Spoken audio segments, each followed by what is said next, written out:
কেন YouTube Cristiano রোনালদোকে YouTube channel খুলতে নিষেধ করেছে? পর্তুগিজ ফুটবল তারকা ক্রিস্টিয়ানো রোনালদো, এই মানুষটিকে চিনে না এরকম মানুষ খুঁজে পাওয়া মুশকিল। 39 বছর বয়সে এসেও তার ফিটনেস তরুণদের হার মানাবে।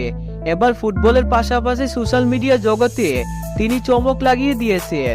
2023 সালে আগস্টে বিশ্বের প্রথম ব্যক্তি হিসাবে ইনস্টাগ্রামে 600 মিলিয়ন প্লাস ফলোয়ার অধিকারী হয়েছেন তিনি। বর্তমানে রোনালদোর ফলোয়ার সংখ্যা হলো 634 মিলিয়ন প্লাস।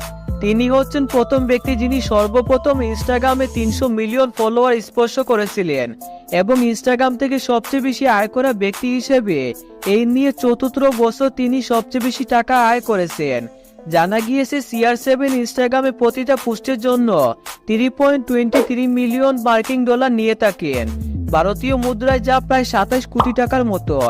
এখন প্রশ্ন হলো, এত বড় একজন সেলিব্রিটি হওয়ার পরেও কেন ইউটিউব ক্রিস্টিয়ানো রোনালদোকে ইউটিউব চ্যানেল তৈরি করতে নিষেধ করেছে?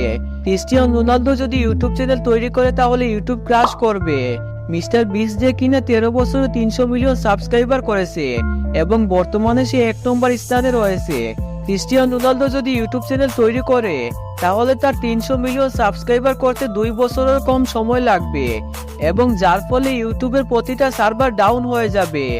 আর সেই জন্য ইউটিউব ক্রিস্টিয়ানো রোনালদোর কাছে অনুরোধ করেছে যে ভাই, আপনি ইউটিউব চ্যানেল তৈরি করবেন না। আপনি যদি ইউটিউব চ্যানেল তৈরি করেন তাহলে আমাদের প্রতিটা সার্ভার ডাউন হয়ে যাবে এবং এত পরিমাণে টাকা আমরা দিতেও পারবো না। আর এই জন্য ইউটিউবে ক্রিস্টিয়ানো রোনালদোর কোনো চ্যানেল পাওয়া যায় না।